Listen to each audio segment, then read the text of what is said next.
I think that's actually everyone we're expecting, Chair. I think it is, and it's 2 o'clock. Thanks, Morgan. Yes, welcome to everyone.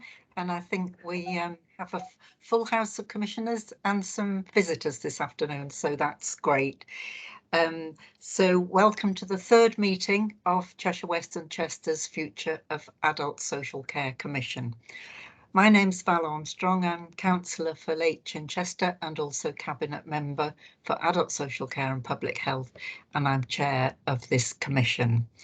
So I'd like to start with just a few protocols about how we manage the meeting. Please leave your camera and the sound off when you're not speaking, because that means that the person who is speaking can have the full screen, and it helps with people who need lip reading or to see the full face of the person speaking. So use the hand function if you would like to speak, and then hopefully I will notice and bring you in, and Morgan will remind me if I don't, perhaps.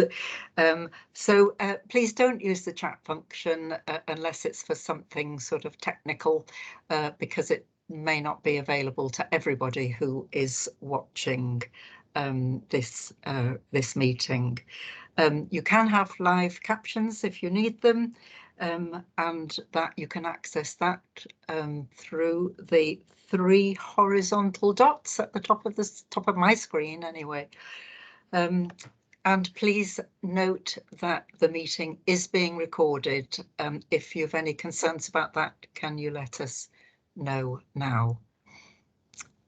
And in the absence of any messages, we'll proceed. So the purpose of the Commission, just to remind ourselves, is to shape the future of adult social care in Cheshire West and Chester so that residents can be supported in achieving their aspirations for a healthy, happy life in a place that they call home, playing a part in their family and community as much as they wish. So I think it will be good to start with some introductions, and I will start with our commissioners. If you could just say your name and if you represent an agency or are a councillor and your role on the commission. And if I could start with Councillor Edwards. Thank you, Chair. My name's Gillian Edwards. I'm the councillor, one of the councillors for Weaver and Cuddington Ward. Thank you. Thank you. Gary Cliff. Good afternoon. Yes, my name is Gary Cliff and I'm Chief Executive of Cheshire West Voluntary Action that supports a number of charities and social enterprises across the borough. Thank you, Gary. Alison Lee. Good morning, good afternoon rather, everybody. My name's Alison Lee. I'm Managing Director of our local integrated care partnership, which is the NHS local authority voluntary sector working together. Thank you. Thank you, Alison. Councillor Lewis. Thank you, Chair. I'm Councillor Gina Lewis. I represent the Winsford ward of Over and Verdin. Thank you, Gina. Councillor Miller.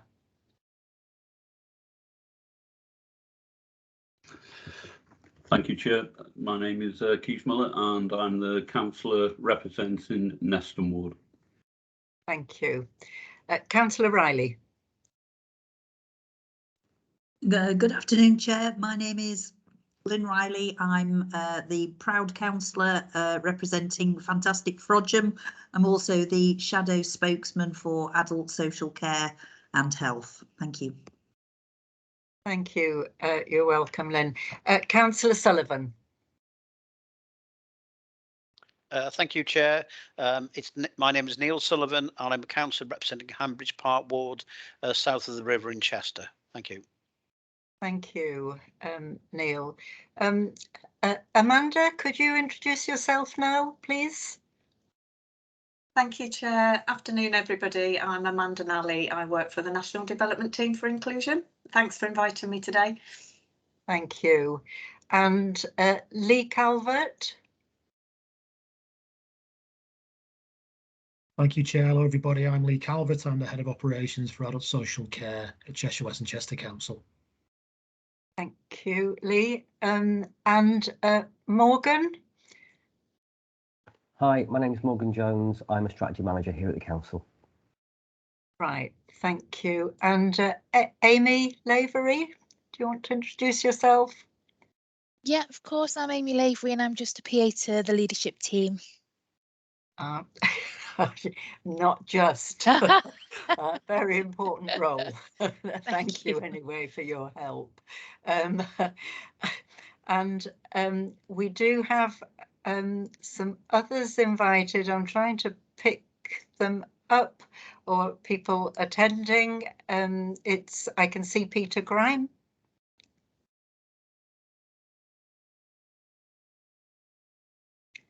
Maybe not yet. He's not in the meeting, apologies. Right. Okay, right. Has everybody been introduced? Right. Okay. Right. Well, welcome everybody, and welcome to people who are listening at home as well. So apologies. We've had apologies from Del Curtis and Charlotte Walton, but it's good to welcome Lee Calvert to the meeting along with Amanda Nally. So this is the third of our 6 meetings today, and final recommendations that we make will be reported to Cabinet in June of this year. We have split this meeting into 2. We have really wanted to give some time for discussion and reflection, and so in order to do that with this really well, all the topics are important, aren't they, but this quite big topic, we've arranged a further meeting in an evening this time on the 22nd of February. So our meetings are held virtually, open to the public to attend and observe, with recordings also being made so that if you can't watch it at the time, you can catch up later. We have called for evidence, made a public call for anyone to send in their thoughts or suggestions.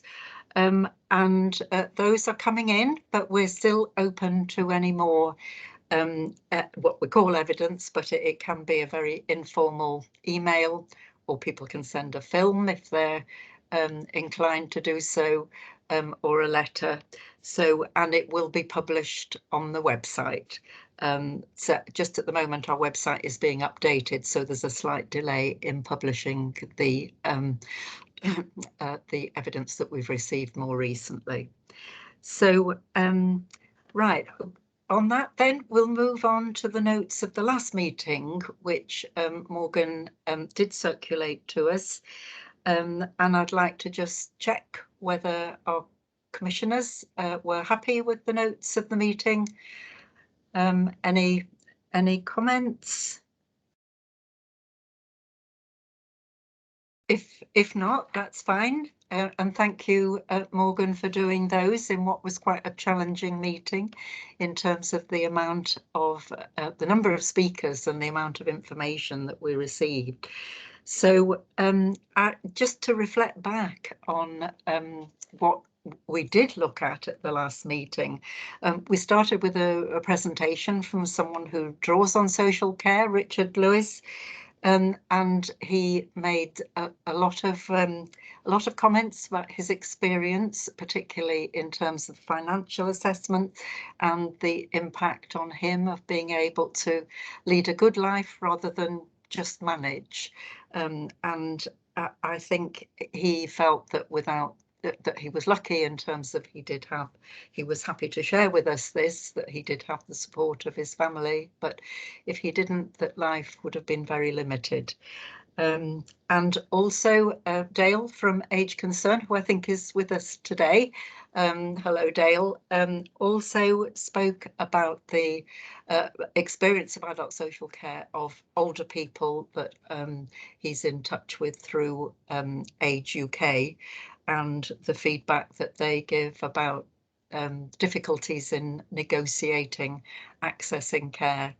And the fact that some people decline care altogether because they can't, don't feel they can afford it, don't want to go through the whole process. Also, he mentioned rural issues and the difficulties that people in some of our rural environments have. Then we had John Jackson from the Local Government Association, who gave us a presentation on the data and how we could be using that to look at how we compare with the England averages for spend, for instance, on older people. And he pointed out that it's not necessarily a bad thing if we spend more or less, but we need to know why we're doing that and explore that. So I think we will be getting some feedback on that. Then I can't believe we still had something else. We had Councillor Ben Coleman and Lisa Redfern from Hammersmith and Fulham. There's a lot of interest in their policy of not charging for care at home, but also in their wider work involving disabled people in their work on co-production, on ensuring that the social model of disability was understood and implemented across the council. So, and also some interesting reflections and comments on their developments with direct payments. So we covered a huge amount and clearly didn't really leave enough time for discussion, but Gary Cliff did some very comprehensive comments on what he'd heard, and Gary, would you like to pull out a few of the main points? Your comments have been circulated to the Commission, haven't they? Yes, no, I'd love to sit here and read you all 19 points, which I won't do that. Yeah, no, just to pull a few things out, and you've already mentioned some of them, Val. So yeah, and I'll be relatively brief.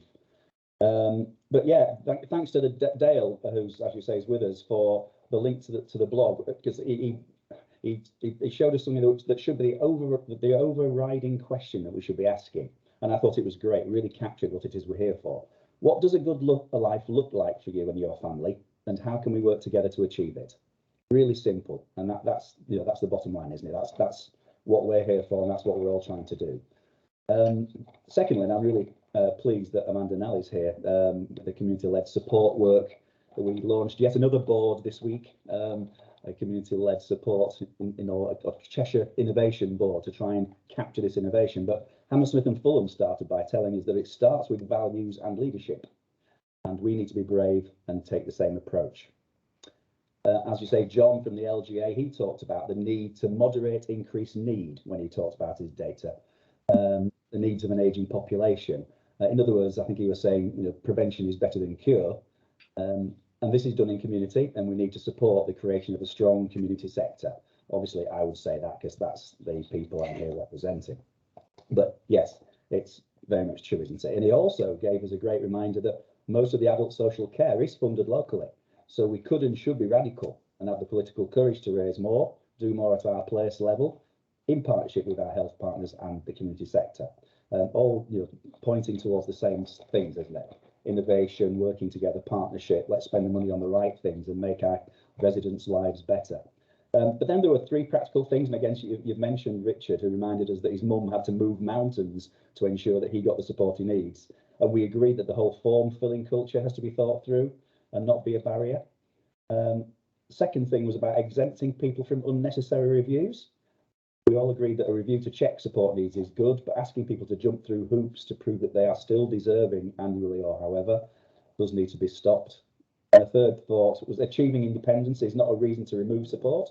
It's often only through appropriate support that independence is maintained. So those were three sort of practical issues that I thought came out for me. And finally, one of the things that, because I'm on a number of boards and commissions and things in my representative capacity, and there's a lot going on. So I think we do need to link this commission, the Community-Led Care Commission, and the opportunities to combine local authority and health budgets, invest, as an example of best practice. We've really got a chance to do things properly. But I think we do need, as part of this commission, to have those explicit outcomes to link directly to what actually happens on the ground. It's an important one for me. Otherwise, it could end up being a talking shop if we're not careful. So yeah, those are just a few of the 19 things that came out there for me. So thank you very much for allowing me the chance to just reflect on them. Thank you, Gary. It was really good to have that pulled together and the list of your thoughts. So, Councillor Riley. Thank you, Val, and thank you, Gary. My apologies because I wasn't able to attend the last session because, like a couple of other members on the group, meetings in the daytime are difficult for those of us that have a job.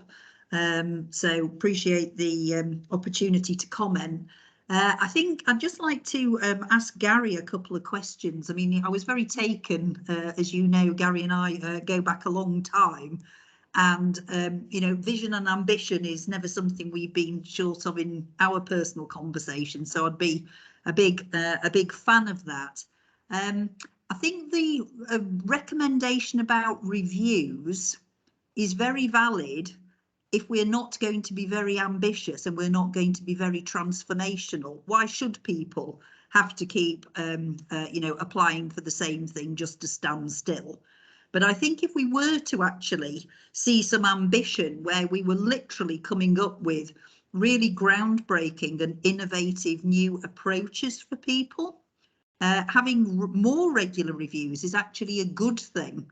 So some of the examples we've got today about, people struggling to access employment, I would like to think that examples like that would be reviewed probably quarterly to make sure that we were putting in great levels of support for people so they could sustain, for example, an employment situation. But while ever we just park people, on a care package and assume that, nothing is ever going to change. My life's not particularly dynamic, but it changes all the time. So I think we need to be a little bit careful about making sweeping statements about reviews, because in some instances, reviews should be longer. In a lot of cases, if we're trying to move people and support them into more independent types of living, I would want to see more frequent reviews. So just a little bit of context that I'd like us to consider as we think through this session, please. I think I'd like to come back on that and say that this is you've started a discussion that we need to have on the way to making our recommendations. And Gary's list, I think I'm right in saying they weren't necessarily the recommendations, they were reflections on what we've heard. Is that right, Gary? Yeah, they're very personal reflections as well. Of course, I agree with Lynn. I dare not do otherwise. But yeah, and I absolutely, we've both got personal examples of how this works well and also when it doesn't work well. So yes, you're right. Reviews have got to be the right reviews with the right outcomes. And I'm just going to say again, I know we can't enter into a conversation, a discussion about all these issues, but it's good that Amanda's here because from the point of view of the launch of that board I was talking about earlier, it talks about exactly that. As a new, instead of talking about assessments, we're talking about conversations. And I think that's a really good development, a really innovative way of doing it, where people's actually holistic needs can be dealt with. So yes, I'm sure at some point Amanda can explain to us and put some evidence into the review, into the commission that explains what's going on for the next 3 years inside that project. Right. Thanks, Gary.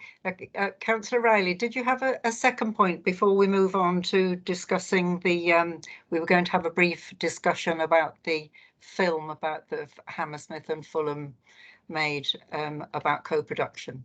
No, sorry, Legacy Hand, Val.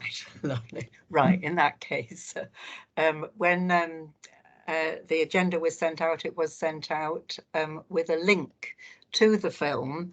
And Morgan, I think, is just going to remind us about what was in the film, because we have had some input on co-production, and I think this gave a fuller description about what it might mean. So Morgan.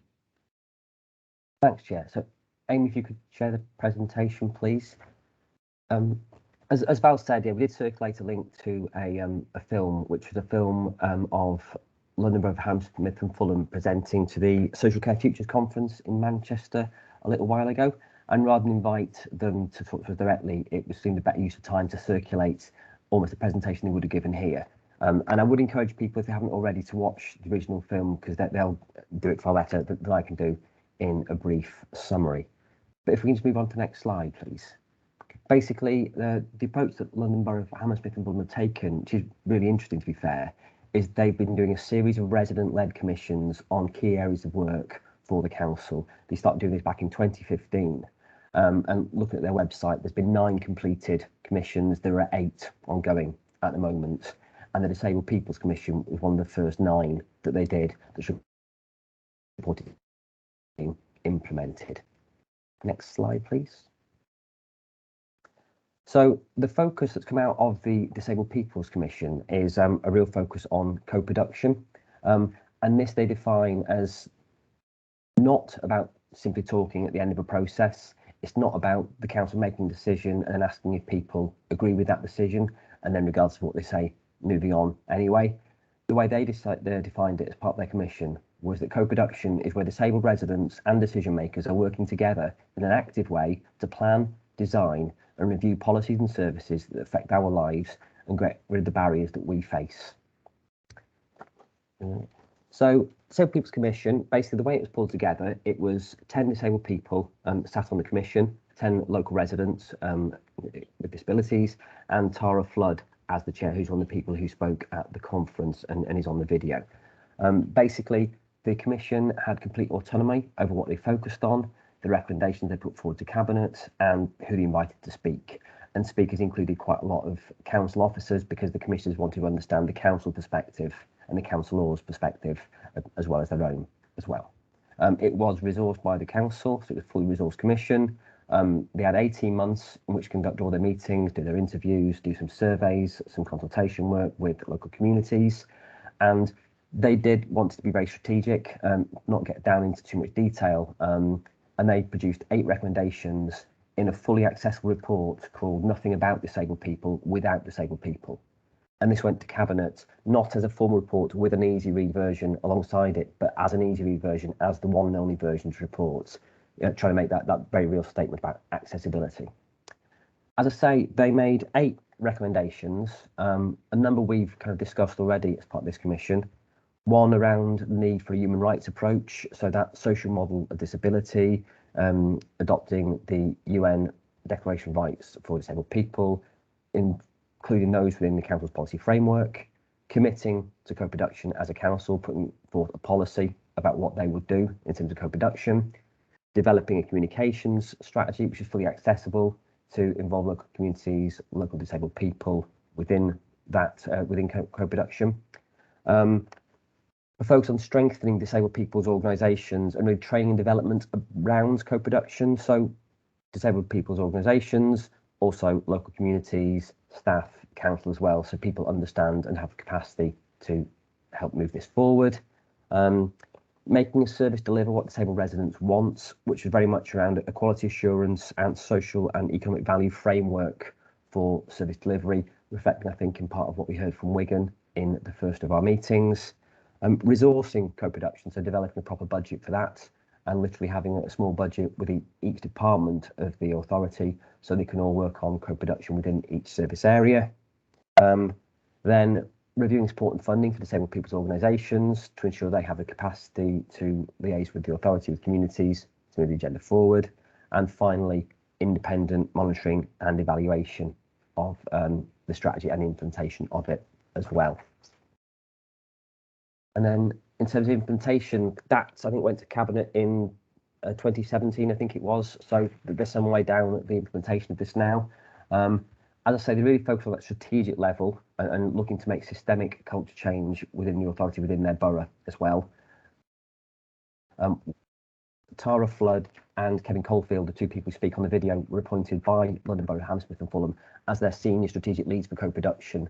So they are employed disabled people who were previously campaigners, campaigning against campaigning for the authority to change behaviour. They appointed them as their strategic leads for co-production, and so that they now work within the council.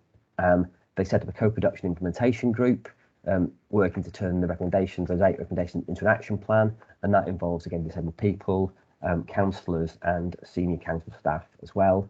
And then I slightly upgrade this. It was good quality disability training rather than God quality disability training. But that's something really important to roll out, especially to all councillors in the authority, all decision makers, all the senior management teams, and also so far 250 frontline staff in adult and children's social care. And then basically they've been looking to have specific impacts on specific policies and services that have been reviewed as part of this. And basically they've looked at things like the independent review of direct payment support, looking at have direct payment service contract awards have been awarded to disabled people organisations in the borough, and a number of these are very long-term campaigns that have come into fruition, I think, with this co-production rule. So part of the message they had in their video was that this is not easy. It does take a long time, but certainly they found it very, very well. So that's a very quick summary of what's in the video, rather than playing it to the Commission now. If people haven't already, as I say, I would encourage you to look at that original video. But I think everyone was interested in the London Borough of Hammersmith Fulham approach that we heard about at the last Commission meeting. I think that links on to the NDTI work we're going to come on to shortly. But happy for any specific questions on that. Thanks very much, Morgan. That's good to have it condensed in that way. And if anybody hasn't watched it, can I just say stick with the first few minutes, because the quality of the sound does improve if you haven't. So I think we've sort of left a bit of time, if Amanda and Lee don't mind us running over a little, for some reflections on that, and what we, where we go with the beginning to think about any recommendations. So, Councillor Lewis. Thank you, Val. Something that happened at the beginning of the pandemic, which directly affected somebody whose son was being cared for, not exactly in a care home, but she had had a mobility allowance and car as a consequence because of his disabilities. As soon as the pandemic and lockdown struck, that was withdrawn. Now, as she didn't live locally, and she lived in an area where there wasn't a suitable bus service, not only was she not able to visit her son, but her son wasn't able to have her visit. And that had a really detrimental effect. And I'm just wondering whether, when we're looking at co-production, that we look at how other agencies are affecting some of the things that we would hope would give people support and a little bit more independence. So it's just how that fits in. As I say, her car was bought as part of the mobility program that there is, but as soon as the pandemic struck, that was it. It was stopped. Right. Thank you, Gina. I think certainly, we working with our partner agencies, the NHS, DWP, we're not working in isolation, are we? And that would have to be considered. Alison, you have your hand up. Yeah, thank you, Val. Thanks for me giving the opportunity to reflect on that. So, Morgan, I thought that was a really good summary. I have watched the video, and Tara, who I looked up and realised she's an Olympic athlete, was an amazing speaker to listen to. There were 3 things I thought that I would have highlighted, some of which are covered in what you said, Morgan, but others maybe not as much. I was thinking, certainly, she absolutely emphasised, as did their Disabled People's Commission, that you've got to start with the culture change. rather than just start to redesign lots of policies. And I think just that symbolic appointment of those co-production senior leaders was a really symbolic culture change within Hammersmith and Fulham. So that was the first point. I thought the second point, I was thinking through in my head, how we've already talked, and this is going to come up today as well, about the importance of co-production and how are we as a commission going to co-produce our recommendations when we haven't really involved people who use our services as part of this commission. I know we're listening to them, I know we're having their evidence in, but they aren't co-commissioners with us. And we would want to think about people with physical disabilities, older people.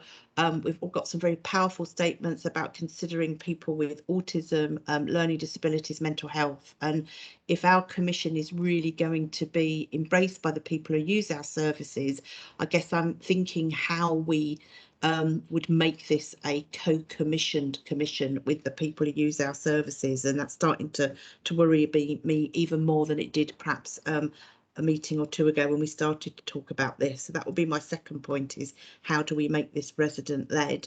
And then the third point, which I thought was just really good, and Morgan did cover this, is that there was only one report. There wasn't an enormously complex report and an easy read version. There was only one version of the report, and I think all of us can get lost in the complexity of language and the way things are written.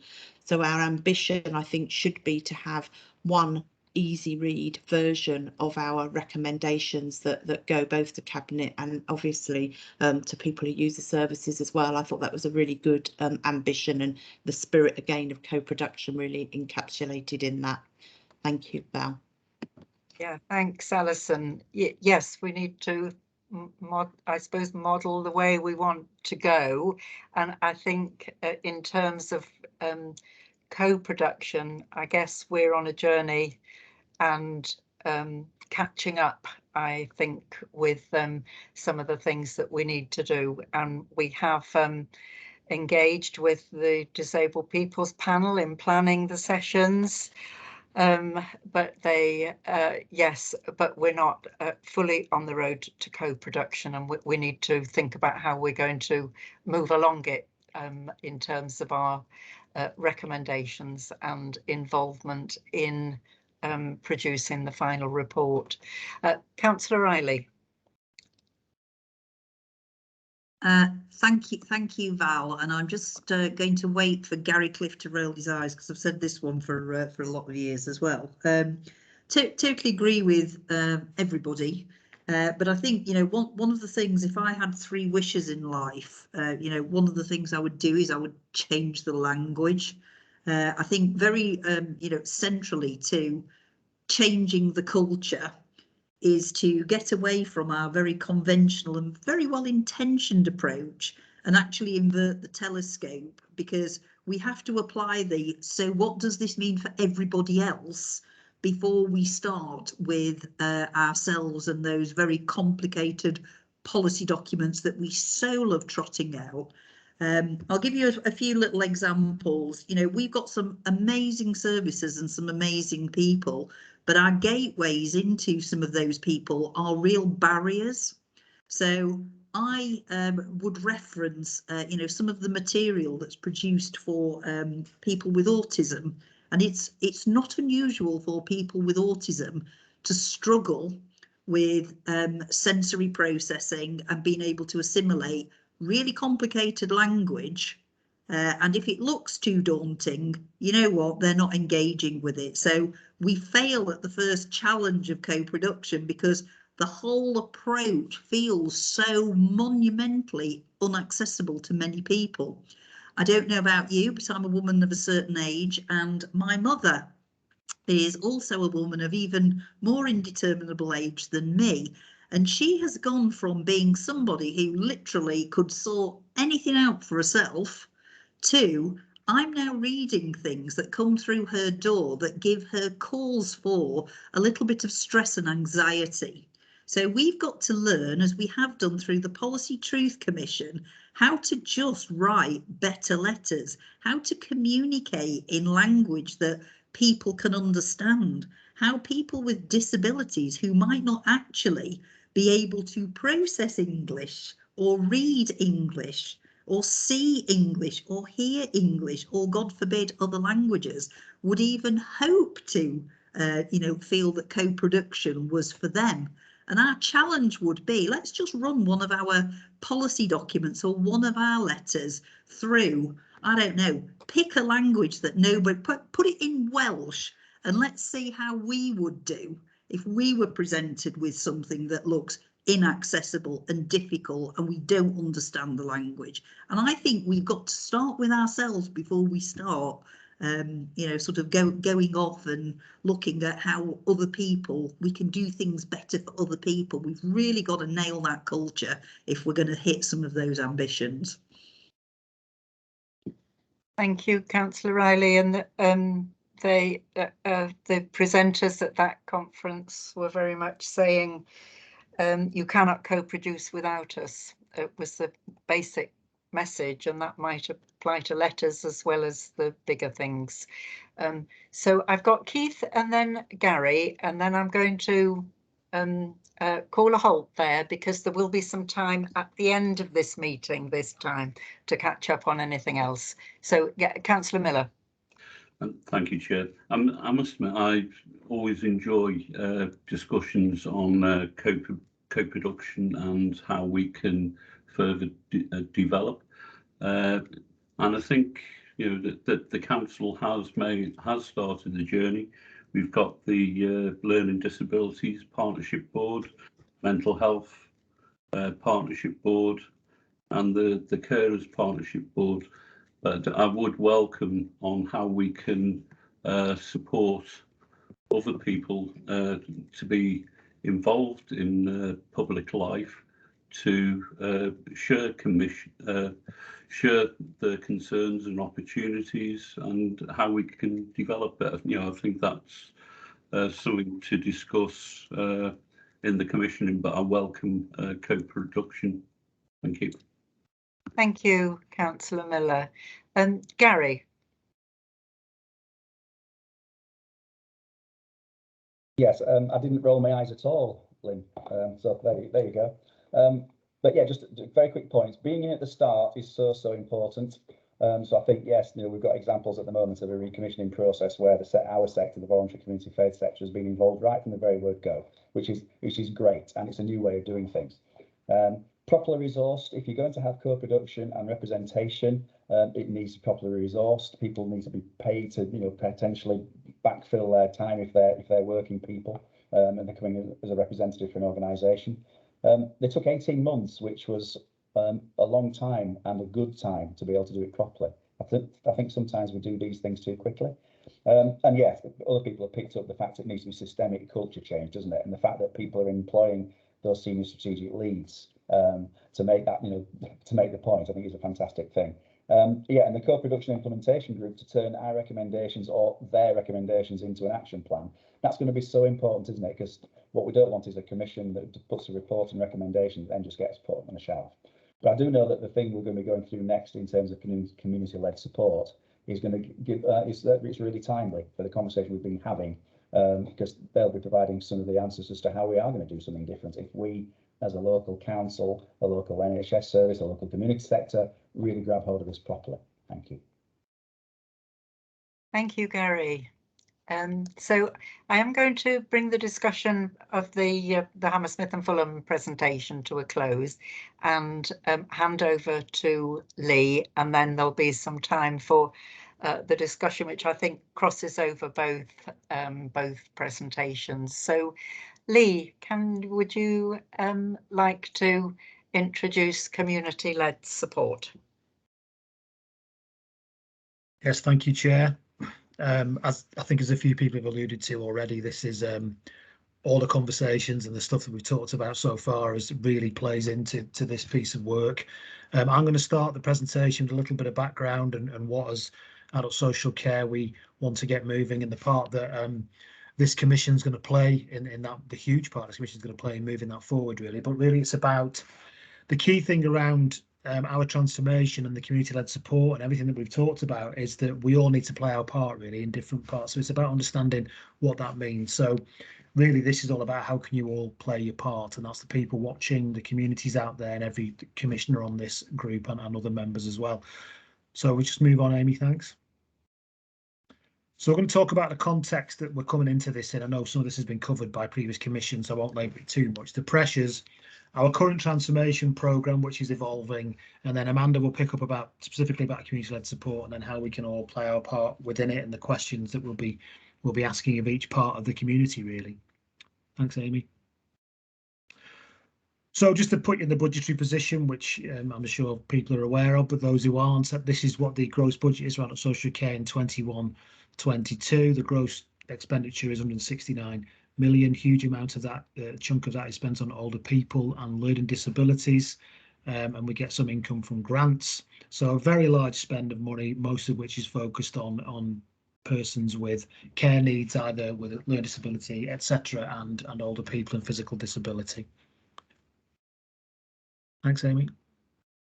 So in terms of, we deliver long-term support to nearly 5,000 people. Again, there's a breakdown there of where the age groups sit and the type of support. As you can see, the overwhelming 2/3 of people are receiving support in the community, which is absolutely fabulous news. Hopefully only those people that really need it end up in nursing and residential care. The community service point will be picked up about how the part and the commissioning of that and how that plays into the community-led support work is what we'll talk about as we go through the presentation, and also picking up on some of Gary's and Councillor Riley's points around reviews and things like that. I'm sure will be picked up as part of that discussion as well. Thanks, Amy. So in terms of requests of support, we have just over 19,000 received up until the end of December 21, a 15% increase on the same period the previous year. So demand keeps going up. Contacts are where people get in touch with the council, and then a referral is where a contact becomes an action and a piece of work that the council is duty bound to do, so an assessment or provision of care. So of those over 19,000, 7,200 became actual full-blown referrals, and again that's a big increase on last year. We can go into lots of detail about why that is, and I'm sure it's been covered by some of the commissions before, but people are, with the pandemic, there is more frailty coming through. The demographics that are coming through are showing that, you know, aging population, more comorbidities, etc., means ultimately demand keeps going up. So if we don't do something a little bit differently, we'll simply just keep seeing demand going up and the spend going up, and people maybe not getting the outcomes and the independence that they would want for themselves either. I'll go back to Gary's point at the beginning, you know, what does a good life look like? If you simply keep coming through the same door to the same solution with the same commissions, the same commission provision, then we could be in a situation where people aren't getting as good a life as they should be getting. And that's what our vision and our transformation plan hopes to avoid, and community-led support plays a huge part within that. Again, older people is 73% of those requests that are coming through. I suppose that the good news is, from a council point of view and from a community point of view, is that there's a lot of signposting already going on which we see as empowering for people, that actually you could go and find something different that isn't a provision of traditional care. A lot of it is short-term care as well, but ultimately we can do more with that, and we can design things differently to maximise people's independence and maximise their outcomes as well. Thanks, Amy. So you know, most people receive care in the community, and most of that will be via care at home or domiciliary care, and that's seen a huge increase in those waiting because of the very unique market pressures we have at the minute. A combination of, again, it's hard to avoid talking about the pandemic, but we all know how difficult it is to get people to work in domiciliary care, and that resource should be reserved for people who absolutely need that care because it's precious. Somebody mentioned before about the presentation from John at the LGA at a previous commission meeting. You know, what we do know about us is that we've got lots of small packages of care that we commission. Now, that doesn't necessarily mean that they're all wrong. It could be that we've got a lot of family support going in, and the small package just plugs a few gaps to make sure that's maintained. But we also probably understand that some of it is we're probably commissioning too much traditional care for small needs, if you like, which could be met in a different way, which again is what we'll talk about when we look at community-led support moving forward. So we've got significant workforce issues, both in terms of those who deliver care and also the professional assessment side of things, occupational therapists, social care assessors, and also across the wider health and social care system. Professional roles are under huge amounts of pressure. There's a 33% increase in new care at home requests between 2020 and 21. Obviously, that's led to an increased waiting list. I suppose part of me sees that we've hugely increased care at home over the past 3 years, even with the hugely increasing demand as well. But it's just going to be impossible to keep up if we don't have a radical shift to these long-term challenges, because the demographics that are coming our way over the next 5 years, etc., and the conditions that we can expect locally mean that we need to do something different. Thanks, Amy. So in terms of the transformation plan within the council, and I say within the council because some of this is very Care Act related, but also it's very outward looking, and I'm sure Amanda's going to come on to that as we talk about community-led support. You know, all of us, the NHS, the council, and all of us as citizens, to meet the kind of demands and all of our statutory duties that each different organisation has, whether the NHS or the council, we can't do this alone. So any transformation programme that I talk about here will be partnership based, and it will come back to a huge role for co-production, which I'm very happy to hear that Gary is articulating that there is early involvement of that part of the sector. But I do pick up Councillor Riley's and others' points around how do we truly involve everybody as much as we can in a way that's accessible. So basically, what we want to do is undertake a range of projects that basically underpinned by strength-based, flexible and autonomous approach to delivery. So more creative, different solutions.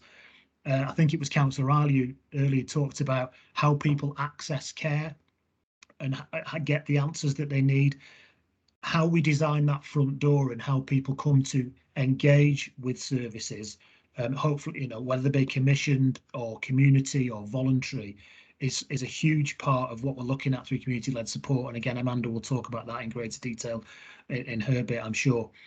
But ultimately, the kind of headlines of what we're looking at as an adult social care directorate presently, with involving partners, is a vision and strategy development. We want to be very clear about what we see adult social care as in the new future, which is going to look at integration as well. It must do.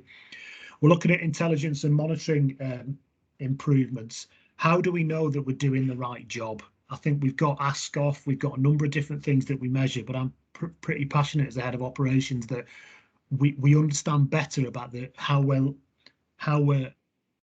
our input and how our services and our involvement lets people live a good life better, which goes back to Gary's point earlier. And we're going to have some software we're bringing in and some different approaches we're bringing in, which means we can do that a little bit better. The vision and strategy development, just to go back to that as well, obviously a huge part, the recommendations which come from this commission will play a huge part in establishing that vision and strategy for the full long term. But we are obviously starting to work with CLS to develop that anyway, and some of the other stuff that we know. There's the community-led support programme, which is kind of underpins everything really in terms of what we're trying to achieve. There's an evaluation and redesign of the Home First service, which was brought in during the pandemic. So basically when people either leave hospital or need to avoid going into hospital, which is a hugely integrated piece of work that we're working on with partners, what that looks like moving forward. Redesign of care at home. So I mentioned before, we've got a lot of traditional care at home going in, but what does care at home need to look like in a new future to give people a good life? Some the points about rurality, which were picked up before, what does care at home look like in a rural area versus what it looks like in, I don't know, to pick an example, Westminster and Ellesmere Port or anywhere else. They're going to be different, and we need to make sure we can meet some challenges that recognise the differences. I think we're all starting to understand that very local is the way we're going to solve these problems, very local and co-produced. Workforce development planning, we've got a workforce team that are coming in to actually develop a full workforce plan so we can understand how we're going to meet those challenges around both care delivery and care assessment, if you like. And also for an inspection readiness programme that we're we prefer to call an assurance programme because we want to make sure that we are assured we're doing a good job. And then the inspection will find that that is the case, because adult social care is gearing up to be inspected by the CQC again for the first time in a decade. So we've got a small team in place to get us assurance ready for that when it starts in 2023. So that's the kind of broad brushes around the transformation. But I think the most focus on today is really going to be around community-led support, which is what we're here to talk about. So I'll hand over to Amanda from NDTI, who are doing a wonderful job of helping us with that. But just before I do, this is the most significant part of the transformation programme I've mentioned. It needs the whole council as well as the whole system support. So it's not just about a social worker doing their job differently. It's about, you know, how we got our communities designed, what role can places play, what role do community health services play. Again, I keep mentioning Gary, but it's because he spoke earlier around involvement in innovation boards from the third sector, from voluntary sectors, from the community. And I'll let Amanda talk about CLS as an approach and also about how we're starting to roll it out locally, because we have started that bit of work, as you've picked up. Sorry, Amanda, I made you turn your camera off again there, but you can come back in. Thank you. That's okay, Lee. Any time of me off camera is always a good thing. Afternoon, everybody. I think one of the for Gary and sorry, Amy, could you move the slides on, please? Thank you. I think Gary and Lee have both set a perfect stage for me, really, this afternoon. I wanted to say I've got a number of slides. I'm just going to pick out the headlines because I'm conscious of time and I really want to leave opportunity for questions and discussion if that's possible. And also that we do an introduction to community-led support workshop, and we're starting to roll those out across Cheshire West and Chester. So we can certainly, you know, give you a lot more information. And I wanted to try and pitch it right to give you some of the headlines this afternoon. Some of you will have seen and been involved in some of this that I've put together. Some of you it will be brand new too, so bear with me. Thanks Amy. And I think the first thing to say, I've been around adult social care, health, provider services, integration ever since I left school, which is a long time ago now. And certainly for the last at least 15 years, I've been involved in transformation work, both within local councils, within health, within integrated services, and within the not-for-profit sector. And I think, you know, we're still talking about it. So the concepts around community-led support programme are really simple. It's the actual implementation and the challenge that we have across the whole system. I think where it's not perhaps gone so well across the country before is that it has been focused on adult social care, and it's adult social care's problem to sort out. And actually it's all of our business to make sure that as citizens in our local areas, we all work towards this. So I'm delighted to be working with you in Cheshire West and Chester. And I think everything that I've heard so far and your previous presentations, absolutely, hopefully I can cover as much as that this afternoon. And my little ears were pricking up thinking, oh yeah, that's in my presentation too. And just a little bit about NDTI, National Development Team for Inclusion. We're quite a small organisation, over 27 years now we've been established, and the whole mission, we're not for profit, the whole mission is about ensuring people live that good life that some of you have talked about already, regardless of their circumstance, regardless of where they're at in their life. You know, that we all should have a good life, and that's very individual. It's the life that we want to choose. And community-led support is just one of the programmes hosted by the NDTI. We've been going about 8 years. I think it was 8 years last month now. When it started off 8 years in a local authority in the West Midlands, it wasn't a programme at all. It was a group of people facing very similar pressures and demands that Lee's just outlined. They're still there, who were just fed up with the way the system was, with the care management process, with not being able to do what they were in their jobs to do.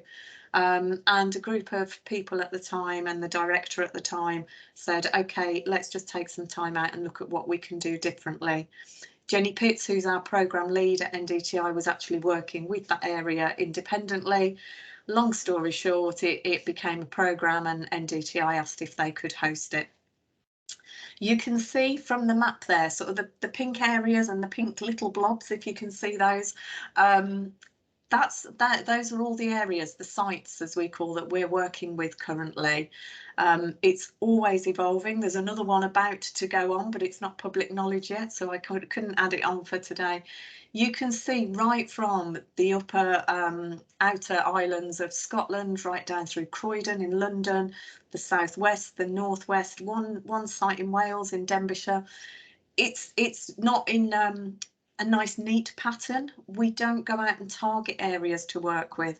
You've picked up already this afternoon and in previous meetings about the leadership and needing brave leadership, and this programme absolutely needs that. You know, in one of Lee's slides it was about holding your nerve. So we will work with areas who are in that place and ready for change. That might make us sound a little bit arrogant, but this is public money and we want to work with people for the social good who are really committed to doing this. So that's why we're quite haphazardly all over the country at the moment. A couple of years ago, as the pandemic hit, you can imagine a lot of this programme is about relationships. And so we thought, how do we maintain this in a worldwide pandemic? And we managed to convert everything that we do online and virtually. That has opened up masses of potential for sharing across the network, rather than people having to, spend a lot of money, a lot of time, impacting on the environment, travelling. We can hold sessions and workshops across the whole network, just using Teams or Zoom. We do still do some in-person, face-to-face workshops where it's necessary to do that, but we'll work really flexibly with each area. And being part of the network, I think this is one of the things that sets this programme apart, certainly for me, having worked on other programmes in the past, is the network. It's the strength of the network. You're now part of all of those areas. And it's a safe network. It shares, everybody in there shares, they can ask questions, they'll share documents. Talking about co-production, we had a recent themed network event talking about co-production. As you were talking earlier, I was glancing at my other screen because we came up with some top tips about what areas have been doing around co-production. That's all open to yourselves now to use or not use as much as you want to. So you're really connected online, virtually and in person. We hold, usually around November time, we hold an in-person gathering. We were just able to do that again last year after the previous years had to be cancelled for the pandemic. So lots and lots of scope to work differently. We start small. We say think of one area and one part of your scope that you want to work with. Start small but think big. Because if you try to transform and change everything overnight across the piece, it's chaos, it's resource intensive, and it doesn't give you that opportunity to try things, to test them, to learn and to co-produce. You'll see in a minute from our principals. We're usually commissioned by adult social care from local authority, or in some cases integrated care organisations, or jointly commissioned with health. But we really work hard to stress this isn't an adult social care partnership. It's about everybody's partners, as Lee's part of the presentation showed. It's for everyone to play their part. Thanks, Amy. So the programme we know what works. We have a framework. We've been doing this for 8 years. We've got a lot of evaluation and learning from that. And we come in and we hopefully build on what is working already. We don't come in and say, right, okay, forget everything you've been doing. You now need to do it like this, because that is a waste of your time, your resource and your real strengths that you have got locally. And I know from doing the work already with yourselves that there's some really, really good intensive work, past and current, that we can build on.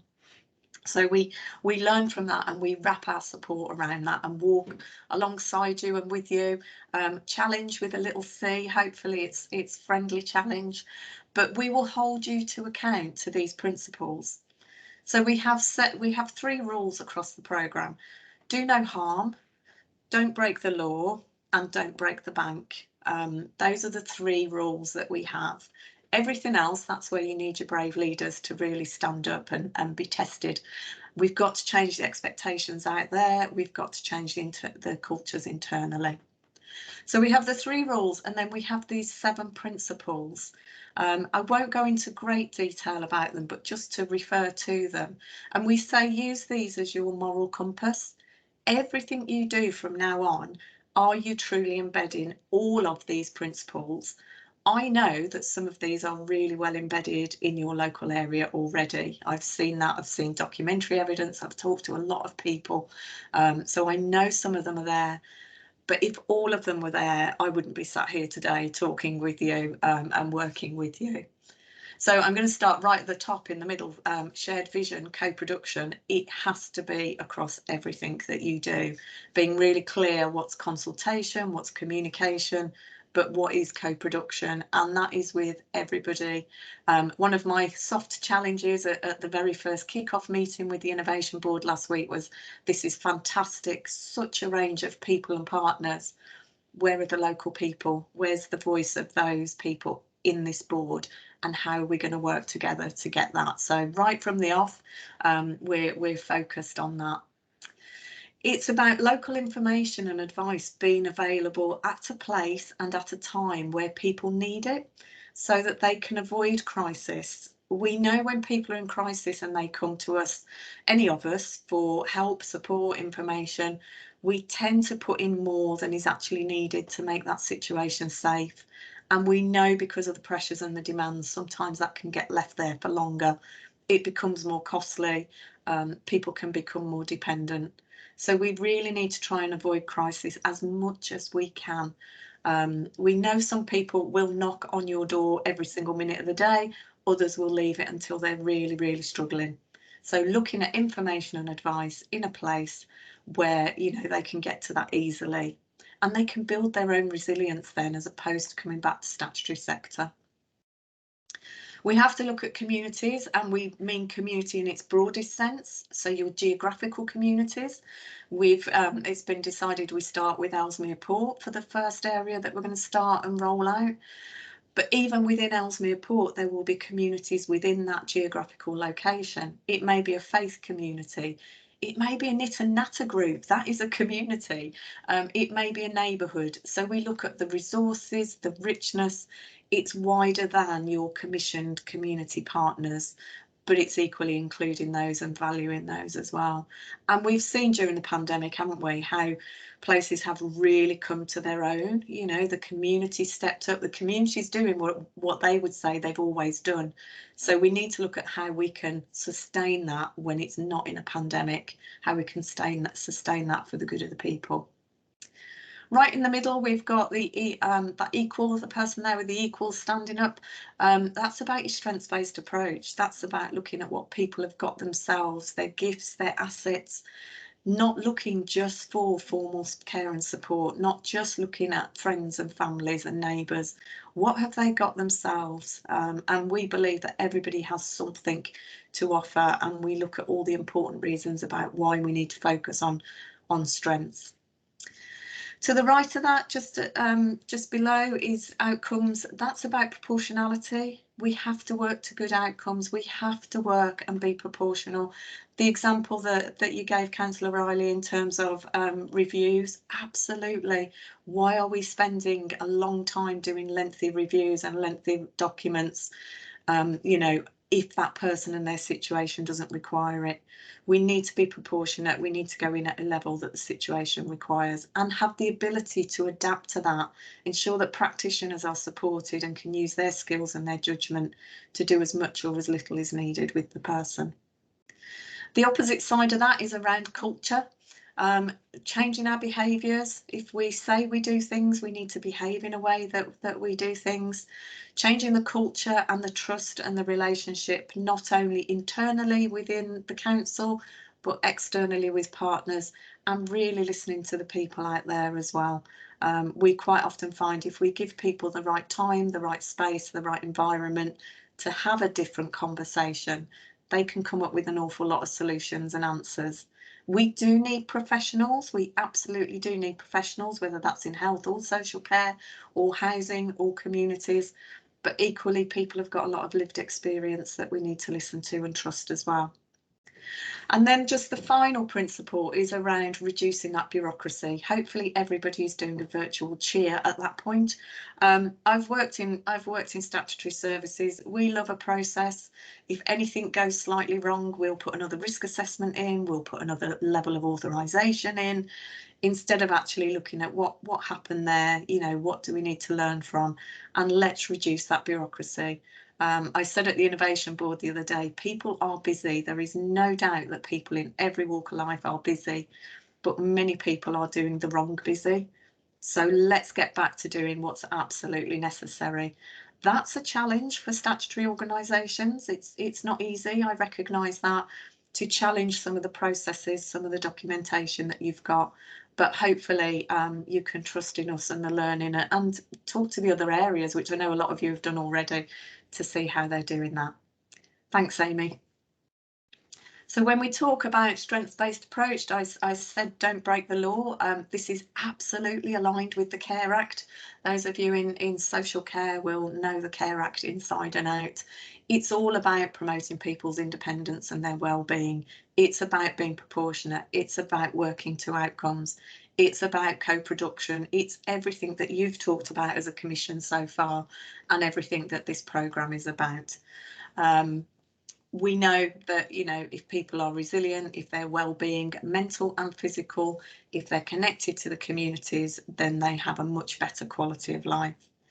And we're really shifting from that deficit-based care management system where people have to be in the most need, or they need to be able to shout loudest to get anything out of the system.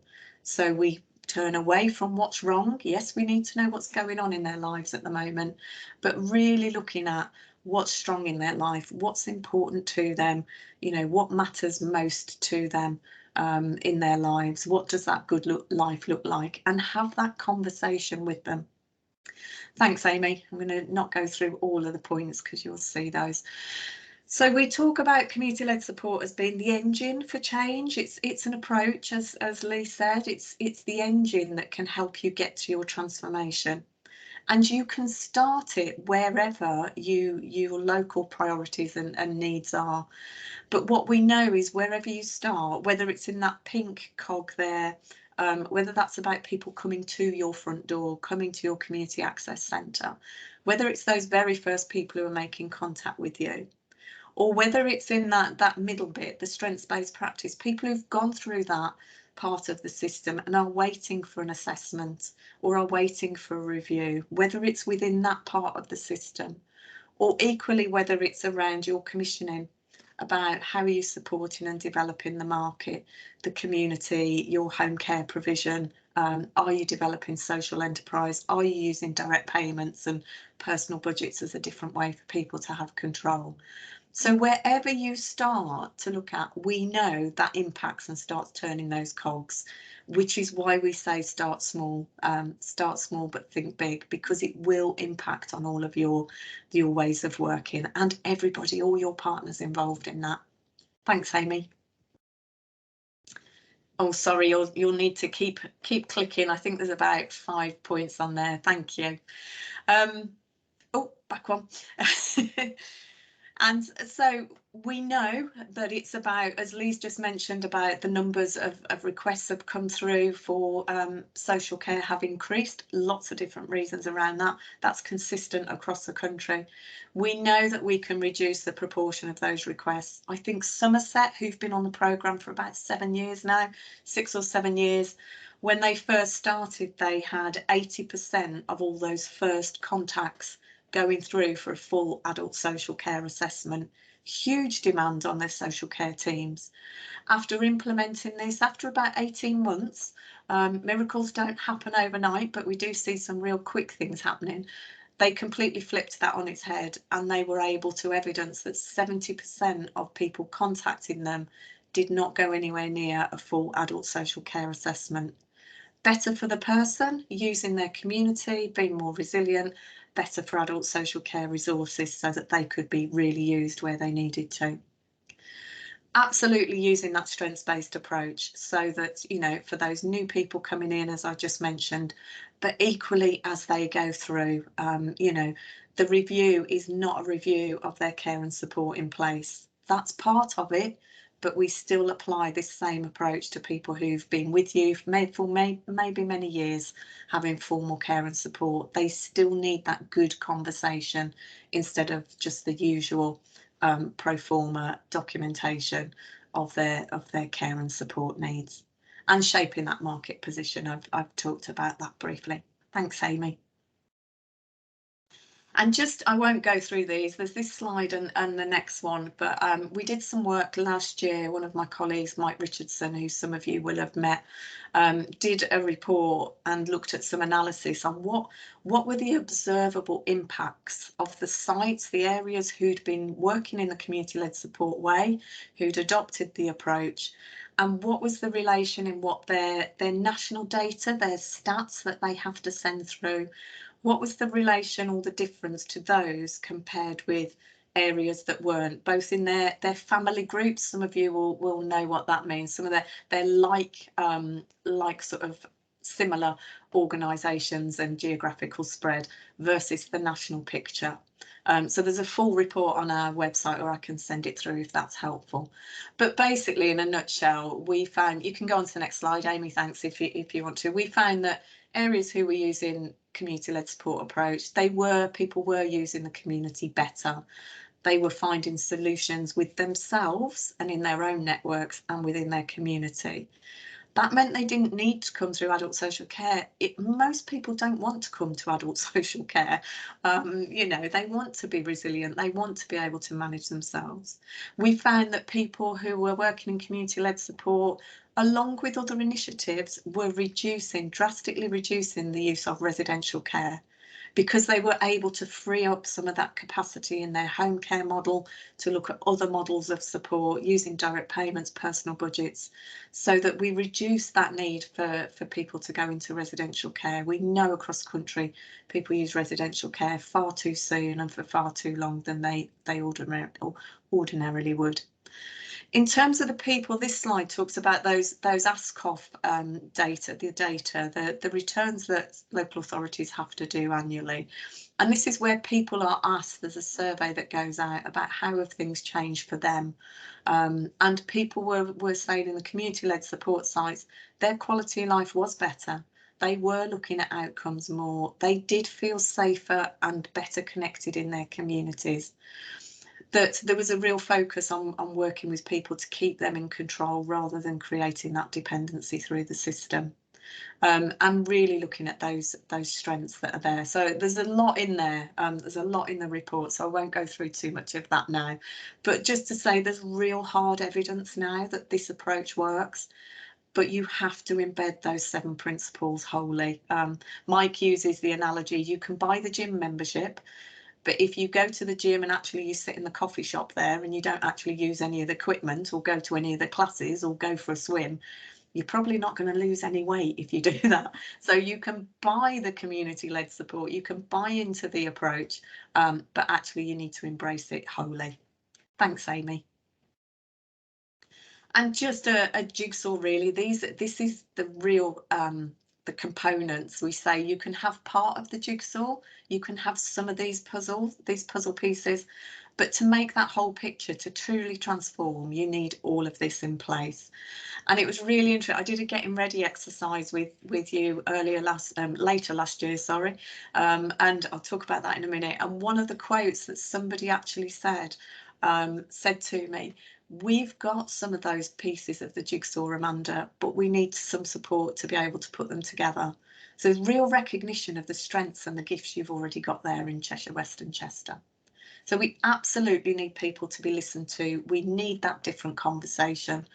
We need strengthened professional autonomy. We need to devolve decision making to the people who are closest to the situation and the person. We need to involve communities, partners, people at the broadest and the most local level. We need joined up processes. We need that culture of trust. And as Lee just mentioned towards the end of his presentation, we absolutely need the learning and the evidence. You need to know what you're doing is making a difference. And some of that will support you to use what you've already got. You have so much data of what is already happening. but that needs to be owned by everybody. A practitioner needs to know, okay, well, there's our report on our waiting times, but what does that actually mean? What is that telling us? And behind every person who's waiting, there's a potential crisis there. There's a potential for longer dependency, and there's a potential for more spend. So we really work with you to understand local data and evidence. And most importantly for us, data is that personal experience. You started off fascinated to hear that person's experience and how things had changed for him and looking at his good life. We need to hear those stories, those examples. We also need the financial data and how is it having an impact on that. We need to look at the processes. How is that changing? Are waiting times going down? How long are people spending? How many people are you seeing? And then we also need to capture the culture changes as well. So all of that is part of this approach. Thanks, Amy. So just where we're at so far, I'll just finish off now, Val. Where we're at so far is we've last year we started working with you in the summer last year. We looked at with yourselves, with some key people, the strategic intent. Why have you asked us to come and work with you? What is it you want from us? Where do you need to get to? I know Lee and others have done lots and lots of awareness raising and communication. It makes my heart sing when I come to meetings like this and people can already talk, you know, really knowledgeably and passionately about community-led support. Did the getting ready exercise. That was 2 weeks of me having lots and lots of meetings with lots of you across all sectors around Ellesmere Port, just hearing about what is it like at the moment. Agreeing the scope and where you want to start. What exactly are you going to want to be doing in Ellesmere Port? The Innovation Board met for the first time last week, and we very much say this is the start of a journey. You don't need everything in place on day one. It's okay, you need to let it evolve. And we've already started some planning for the innovation team. And literally since I did these slides, we've already got dates in for all the core workshops for that innovation team, the key people who are going to be involved in the very first rollout and getting ready to go live in March. Really ambitious in Cheshire West and Chester. That's not far away with half terms and everything else in between. And looking at identifying talking points in the community where people can go to. And I think there's just one slide, but that might pose the questions that people might come back to, just in terms of from your individual points of view, you know, how does this all fit? I know that you're already doing lots and lots of work. And one of the, I guess my final plea or my final point is we need to make sure we're communicating this really clearly, because this does cover, I believe this covers everything you're looking at as a commission.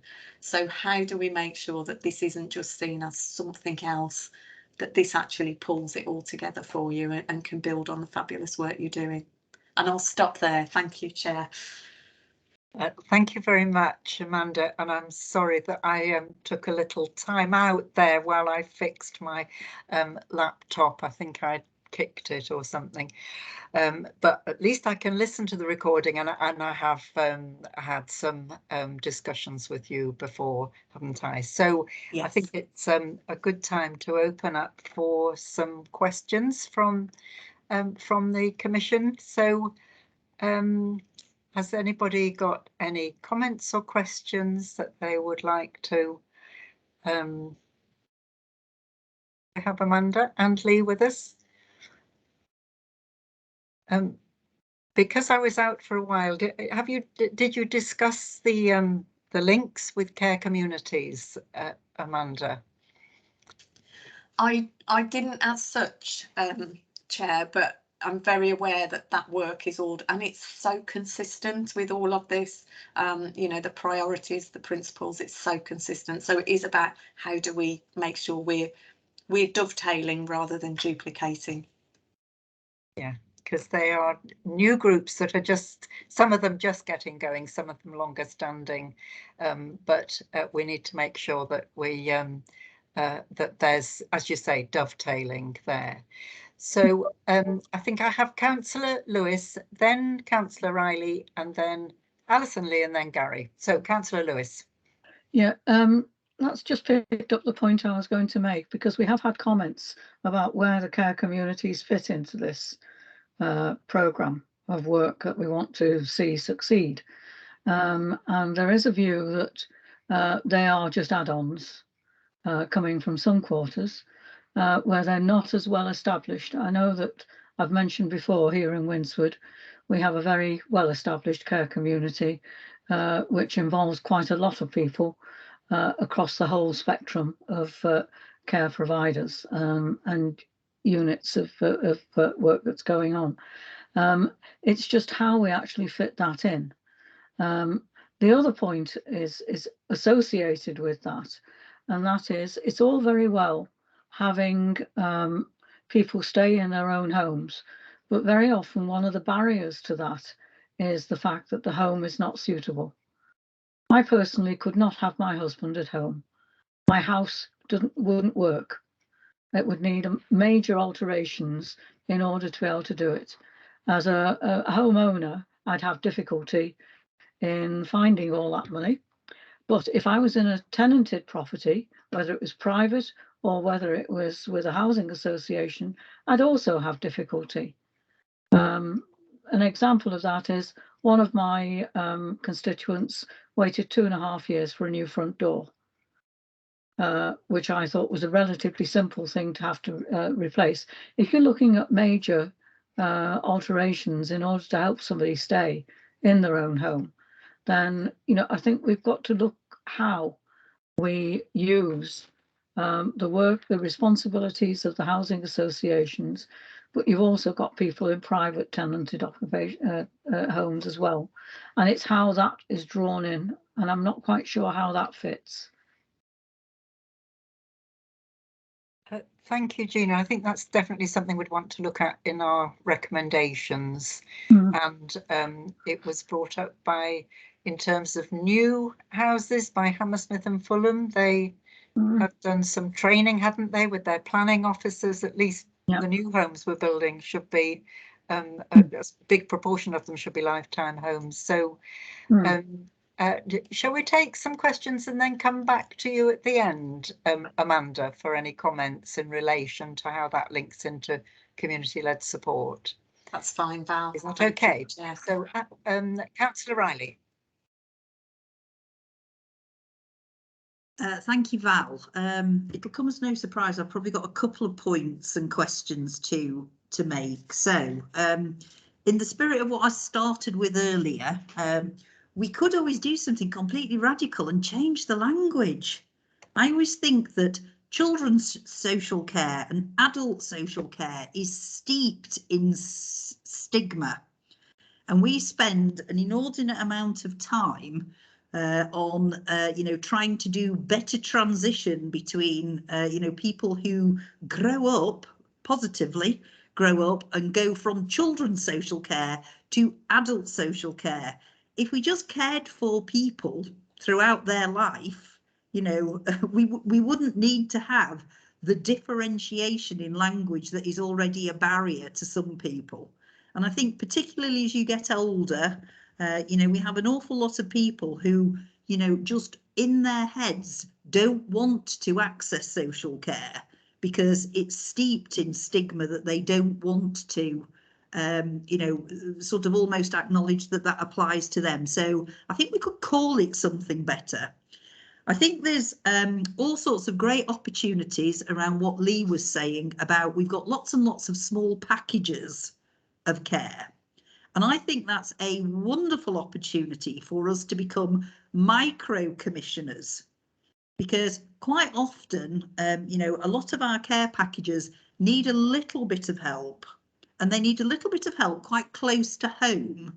So given that we have a climate emergency, given that we've got, care homes, sort of spread across the geography, who are right now looking at quite an unsustainable business model, there's a real opportunity for people to be able to do, small amounts of care or as much care as they want. And if it's close to home, I might be quite happy to give you 8 to 12 hours a week, but I'll do it, if I can nip round my own community, but I'm not going to do 8 to 12 hours if I'm going from Ellesmere Port to Malpas. So I think there's a real opportunity for us to unpick there. I really liked what we've just heard from our last speaker. I thought that was really quite inspiring, because I think, you know, one of the problems that we have with social care, you know, horrible word, but there we go, is it's too transactional. And this whole paradigm shift is to move to something that's a lot more relational.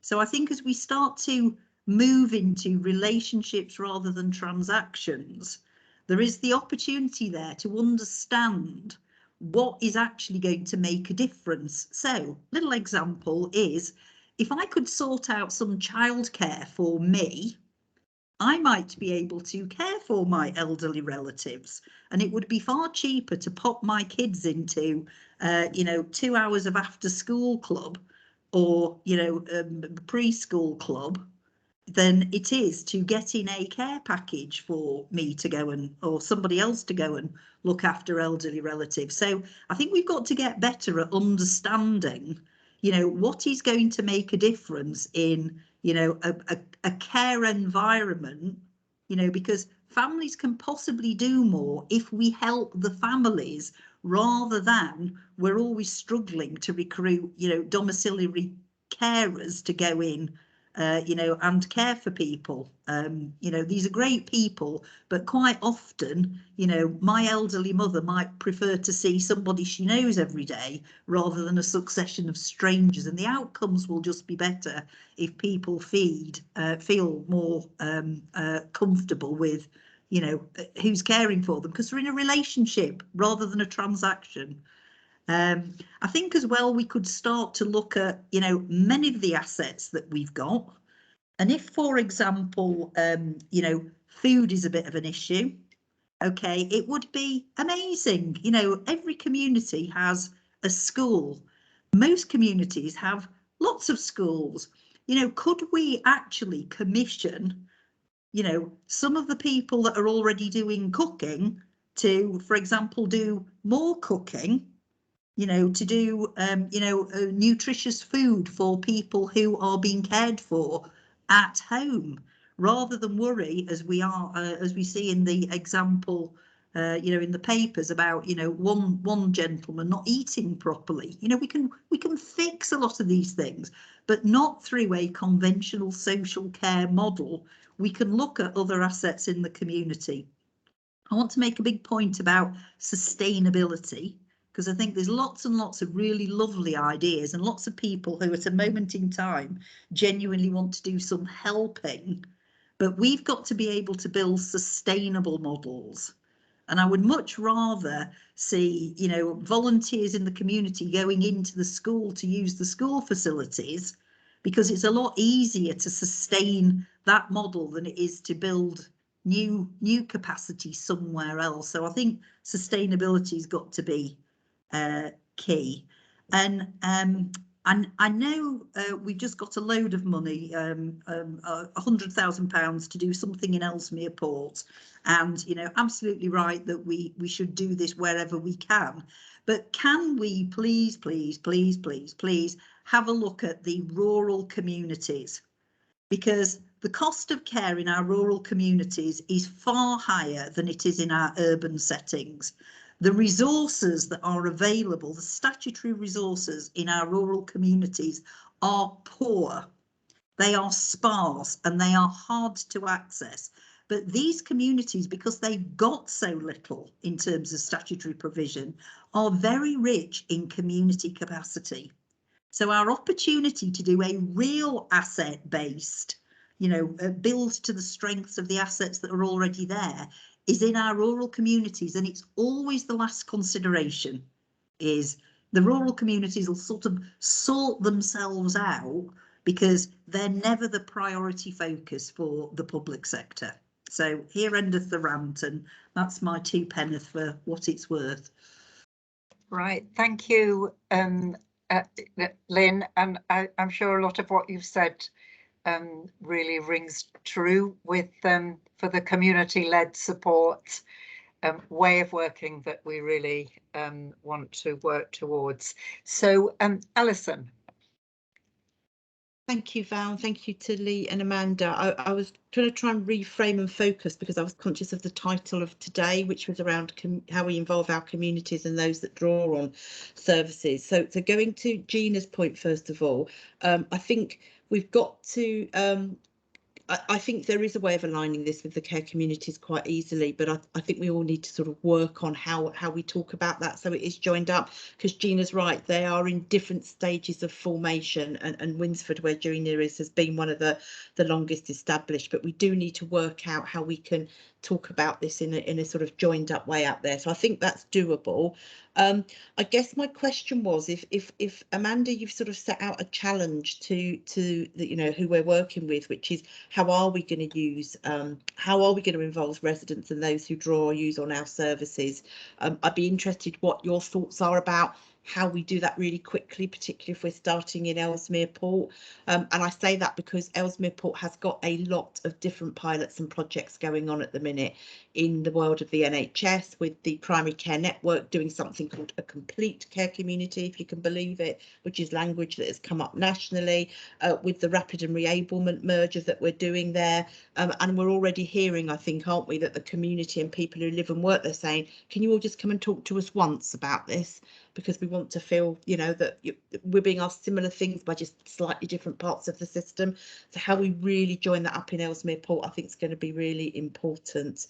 And then just listening to Lynn there, we have got opportunities to do something different in the rural patch. We've taken over and working with the charity that run Tarpley Hospital. So there's a real opportunity to have a sort of community hub there out in the rural patch. So if we are going to move from Ellesmere Port, I would really support us doing something in the rural patch as well. Thank you. Thanks very much. Thanks, Alison. Gary.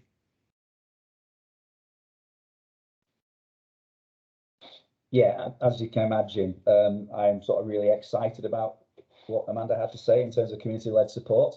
And of course, I've got a vested interest because I'm here representing the community sector.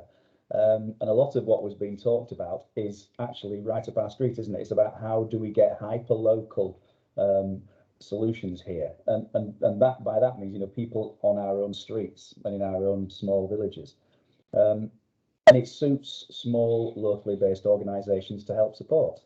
But we've got to find some way of actually supporting them, because the reality is that commission services, the budgets are being cut because of, you know, the situation we all know we're in. We've been in austerity for a long time. It ain't finishing anytime soon.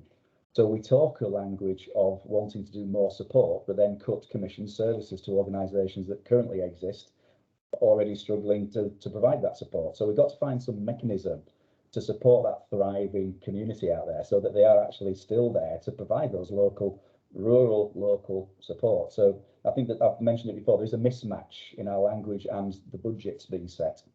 But I would then go one step further, because there is a lot of good stuff going on. And I think this community-led support NDTI programme is absolutely fantastic. But it does need to be bought into and not just spoken about. But we could, and again, you know, I go on about this all the time, it needs to be a holistic approach whereby the statutory services, be it local authority and health, and the third sector organisations who can lever in grant funding for real social impact stuff. This is not all about social care, as Lynn said, you know, it's language again, isn't it? This is about people living better lives, and some people are more, you know, have got, you can fund things in a different way. It's not all about clinical solutions. And I think, you know, we're starting the conversation. You know, this is a good start to the conversation. You know, as I've already mentioned, the recommissioning of the early intervention and prevention is, you know, is having the right conversations, and we just need to bring it all together. Yeah, absolutely. I support it wholeheartedly. No real questions to Amanda apart from a plea. Yeah, we said this at the inauguration, didn't we, of the innovation board. We've got sharp elbows, and we might need some to get the real impact going. Thank you. Thanks, Gary.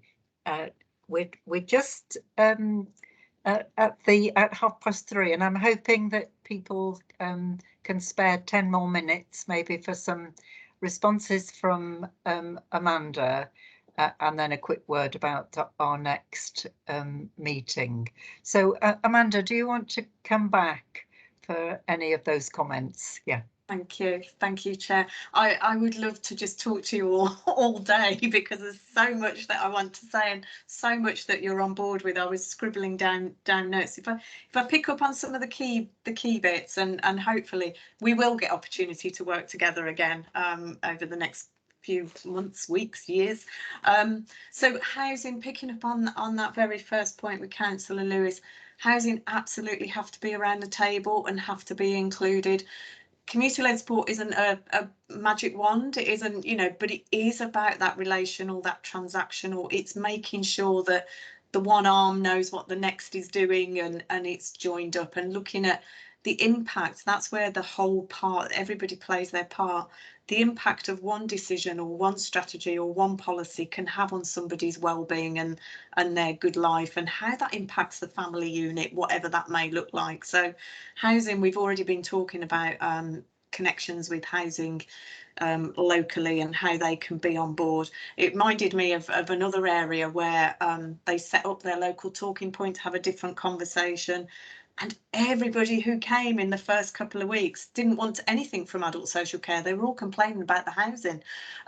You know, so actually what they did is say, let's make a relationship with our local housing provider and let's support them to be in this physical place in the community to have these conversations. So it's absolutely about working together and identifying that.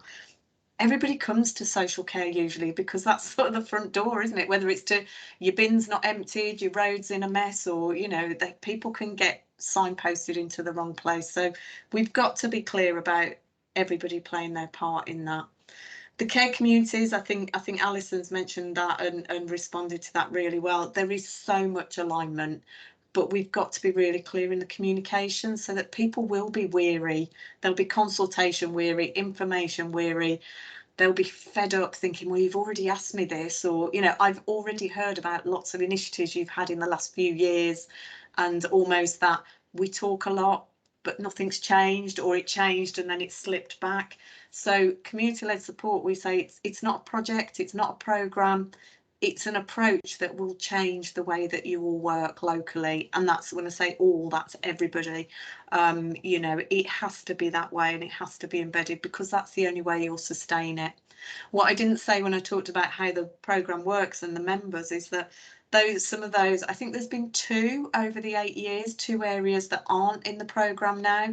All the other areas have opted to stay in at different levels of membership, because this is a never-ending, you know, you'll solve your front door and you'll solve your reviews and you'll solve your, but then something else comes along. So it's an ever-moving, because it is about how you work day in, day out. So it's absolutely about aligning that work going forward. We need to do that. Language, oh my goodness, Councillor Riley, we talk so much about language, and I would just love to have some time to talk with you. When we do our good conversations workshops, which is the strengths-based approach, we recognise the words that we use, the lanyards that, you know, statutory sector will have around their necks. Sometimes it's a uniform. All of that has unintended power and consequence, and how that can affect somebody's behaviour during the assessment, the conversation or the review. So we very much major a lot on that and say, you know, what are you going to call it locally? It's within your gift. You don't have to say this is an adult social care assessment or this is an OT assessment. You can say, I'll come and have a conversation with you. Tell me about your situation. Tell me what's going on. So we'll very much keep chipping away at some of that, because that impacts how people behave, what they perceive, what they expect. Another very quick anecdote, when one area I was working with, they changed their paperwork, they'd done the training, they went out, really committed to use this approach. Spoke to a lady and said, I'm here to have a conversation with you, and she said, oh, that's all very nice, dear, but who's coming to do my assessment? You know, so we've got to change some of the expectation and the understanding out there with the people, and we'll only do that by bringing them on board with us and that involvement again. Absolutely, things around the rural, you saw from the map just how dispersed it is. Nothing like a rural community like the Scottish Islands, and you really have to respect those communities. the way they work differently. People in Denbighshire were telling us the other day they were reviewing where they were having their community conversations, and they were actually saying we want to go to the farmers markets, you know, where people are selling cattle, because that's where the local people go from the farming community. We need to be there. We'll have a pop-up stand. We'll just have an area there where we can talk to people and connect with them. So it really is locally community focused in that way. And it, you know, the pressures and the demands in rural areas. So we have to look at different models of provision. It's not just about formal service options. We have to be open to that and look at that. And again, we've seen fabulous, different, really creative work in other areas. I'm just looking at my notes. What else have I missed? Practitioners as well. They need the support so that they're not going out armed with a menu of services that they can offer. People tell us, you know, I've gone to meet somebody at home to do an assessment, and I already know in my head without meeting them what I'm going to offer them. Now that has to change, because quite often it doesn't fit, and it doesn't fit what the person needs. And the way we need to do that is to look more on outcomes. We need the strengths-based approach. We need that good conversation. We need to understand what matters and what's important to them, as well as what's important for them. We've still got statutory responsibility in social care to make sure people are safe and well. We can't break the law, so we still have that. So we have to look and work differently, which involves that culture change. What else have I missed? And the community groups, absolutely, Gary, you know, that's around commissioning. It's around actually understanding what's in the community and what does that support look like. For some people, for some groups, it is about funding, it is about finance. For others, it's not. It might be about, do you need a building to work from, to operate from? Do you need somebody's skills in bookkeeping that we could match you up with? Where are the assets in the community and what's working? For some, again, somebody else springs to mind working in one community, and they did some mapping very early on. We're looking at, you know, the practitioners literally walked the streets to find out what was in that local community. And I understand there's a wealth of knowledge about Ellesmere Port already, but they found just one gentleman who'd set up, it was an empty shop front, and he'd set up a cafe, a drop-in for the Afro-Caribbean community in his neighbourhood, because there was a real need. And he just got this empty shop front. There was literally an urn, some mugs. People went, they talked about mental health, they talked about resources, they became a food you know, resource for people. And so that became known as a real place for people to go and have. The social care practitioners went and once a week and were just there for people to have a different conversation, an assessment, if you want to call it that, different conversation. His funding was cut from the formal commissioning.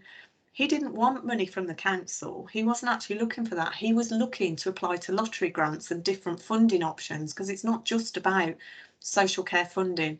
But he was one man who'd set up that place in the community. He didn't have bid writing skills. He didn't have a finance department. He didn't have the ability, the time, or the knowledge to do that. So we actually linked him up with somebody else who supported him, and in turn he was able to offer skills and information around Afro-Caribbean needs and things for their staff. So sometimes it's looking really creatively. I have got loads and loads of examples that I could give to you, share with you. So hopefully I've mentioned almost everything that everybody said. There's so much in it, Chair, that you know, that we can hopefully pick up over the time. I hope that's helpful. Thank you, Amanda. I think it's really exciting, and it sort of builds on and fits in with so many other things that we've talked about in the Commission. Lee. I promise I'll be quick, Chair. It's just to come back in around brave leadership, because obviously as the head of operations for the adult social care part of the world, I think it's just to, you know, to put out there very clearly that that's something we're absolutely committed to. I went to a session with staff the other week when talking about this, now we can explore it. The first response was, understandably, we need more guidance. And I would say, well, actually, I think you probably need less, and to actually trust yourself to do the work. But it's how that cultural change, about how we move people to a position where they can make creative decisions without fear, they can access community resources confidently, they have the knowledge and the backup to do that.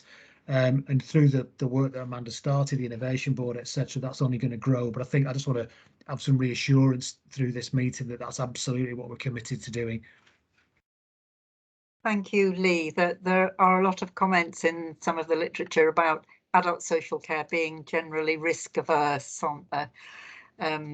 But we need to go on that journey of staff having confidence, and also our local organisations having confidence to step forward. So I just think it's the moment for this to happen. It's the right time for us to go forward like this. I'm going to take Gary, I think, as the last comment. Gary.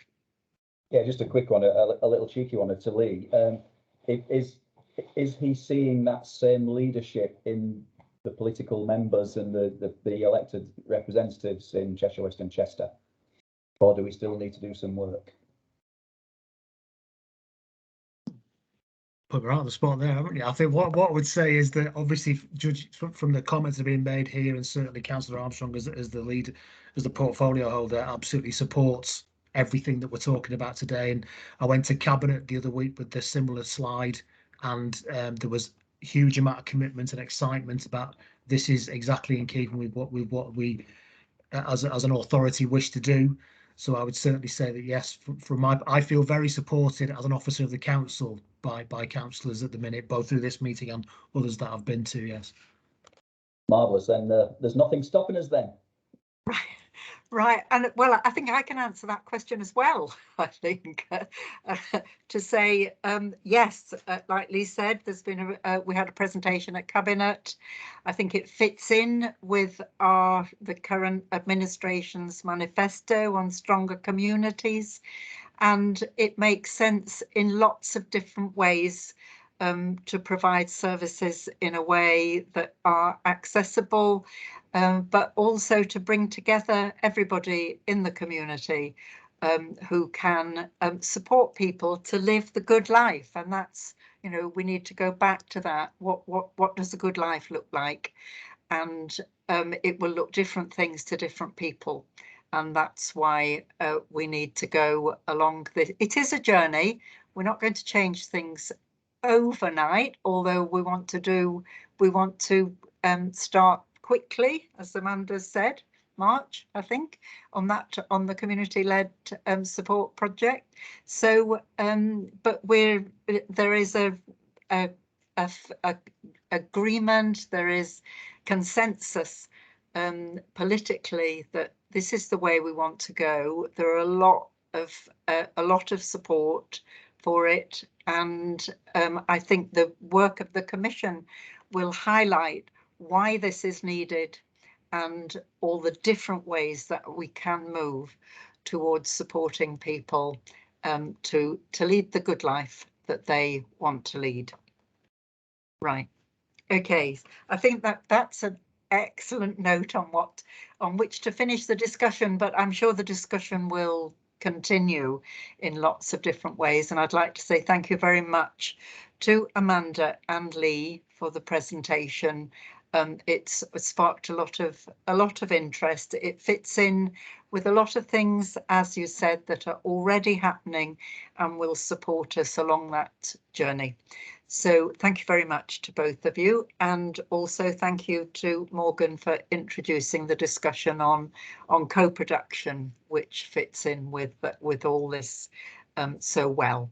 So just to say that the next meeting continues the discussion on community engagement, and that will be on the 22nd of February, an evening meeting this time starting at 6 o'clock. We have got some people who draw on services, a carer speaking to us, and also some input from one of our own commission members, from Gary, and from Snow Angels, who work in the community as a voluntary sector organisation. So hopefully that will take our discussions further along the road, and that will be on the 22nd of February.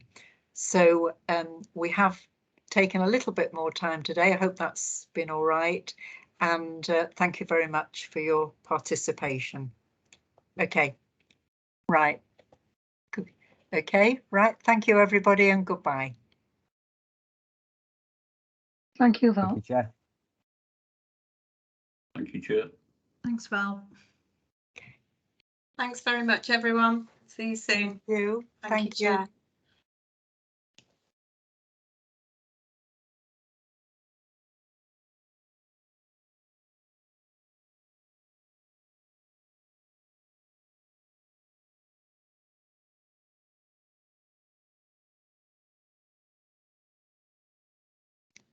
Are we, Can you stop can we recording stay now, on, please, Amy? Morgan? Can we stay on?